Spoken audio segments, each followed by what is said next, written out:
So how much do you actually need to taper for your upcoming big race? So there's a couple things to consider when you're talking about the taper. First off, how much load are you actually carrying? For example, if you're training like a pro triathlete 25 to 35 hours a week, then you're going to need a lot bigger taper than somebody who's training 5 to 10 hours a week.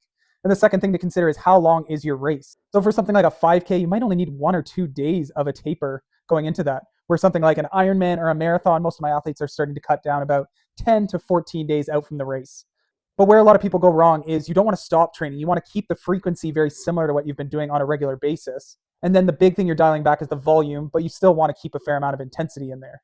By doing this, you're slowly cutting back the fatigue and allowing you to absorb all that work you did without losing fitness. So there's a sweet spot.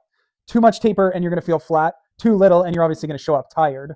So the goal is to keep the system consistent and arrive fresh and sharp so race day just feels like another training day, except you'll have a lot more in the tank to be able to go to the well and get that PB that you're after.